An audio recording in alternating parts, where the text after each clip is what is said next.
Hi ನಮಸ್ಕಾರ. ಮತ್ತೆ ಒಂದು ಚಿಕ್ಕ ಕತೆ ಜೊತೆ. ಓಕೆ, ಏನು ಗೊತ್ತಾ, ಬೆಕ್ಕಿನ ಬಗ್ಗೆ. ಬೆಕ್ಕು ಎಲ್ಲರೂ ಅಪಶಕುನ ಅಂತಾರೆ ಗೊತ್ತಾ.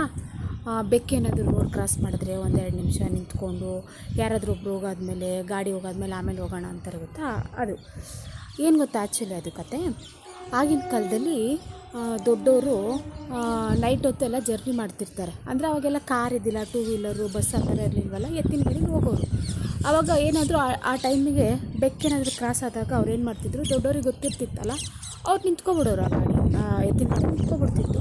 ಸ್ವಲ್ಪ ಹೊತ್ತು ನಿಂತು ನೀರು ಕುಡಿಯೋರು, ನೀರು ಕುಡ್ಕೊಂಡು, ತಿನ್ನೋರು, ಊಟ ಗಿಟ ತೊಗೊಂಬಂದಿರ್ತಾರೆ, ತಿನ್ಕೊಂಡು ಹೋಗೋರು.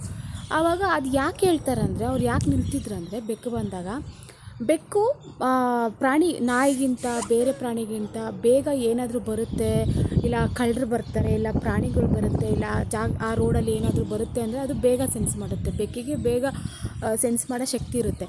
ಅದಕ್ಕೆ ಬೆಕ್ಕು ಪಾಸಾದಾಗ ಅವರು ಆಗಿನ ಕಾಲದಲ್ಲಿ ನಿಂತ್ಕೊಬಿಡೋರು. ಅಲ್ಲಿ ಏನೋ ಪ್ರಾಣಿ ಇರ್ಬೋದು, ಇಲ್ಲ ಕಳ್ಳರು ಯಾರಿಗೆ ಬರ್ತಿರ್ಬೋದು, ಅಲ್ಲೇನೋ ಇರ್ಬೋದು, ಅದಕ್ಕೆ ಸ್ವಲ್ಪ ಹೊತ್ತು ನಿಂತ್ಕೊಂಡು ಹೋಗೋಣ ಅಂತೇಳಿ ನಿಂತ್ಕೋತಿದ್ರು. ಅದನ್ನು ಆಮೇಲೆ ಈಗಿನ ಕಾಲದಲ್ಲಿ ಏನು ಮಾಡ್ತಿದ್ದಾರೆ ಜನ, ಬೆಕ್ಕು ಬಂದರೆ, ಬೆಕ್ಕು ಪಾಸಾದರೆ ಅಪಶಕುನ ಅಂತಾರೆ. ಅದು ಅಪಶಕುನ ಅಲ್ಲ ಆ್ಯಕ್ಚುಲಿ.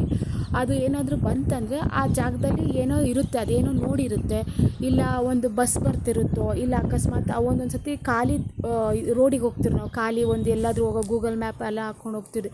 ಒಂದು ಸತಿ ನಮಗೆ ಗೊತ್ತಿರೋಲ್ಲ, ಗೂಗಲ್ ಮ್ಯಾಪಲ್ಲಿ ನಾವೆಲ್ಲೋ ರೋಡ್ ಹಾಕಿದ್ರೆ ಅದು ಅಡ್ರೆಸ್ಸು ಅದು ಬೇರೆ ಎಲ್ಲೋ ಹೋಗುತ್ತೆ. ಬಟ್ ಆದರೆ ಆ ಟೈಮಲ್ಲಿ ಏನಾದರೂ ಬಂತಂದರೆ ನಮ್ಮ ಲಕ್ಕದು ಆ ಜಾಗಕ್ಕೆ ಹೋಗದೇ ಇರೋದು ಒಳ್ಳೇದು. ಯಾಕಂದ್ರೆ ನನಗೂ ಆ ಥರ ಒಂದು ಆಕ್ಸಿಡೆಂಟ್ ಆಗಿದೆ, ನಾನು ನಮ್ಮ ಮನೆಯವ್ರು ಹೋದಾಗ. ಅದು ಇನ್ನೊಂದು ದಿವಸ ಸ್ಟೋರಿ ಹೇಳ್ತೀನಿ.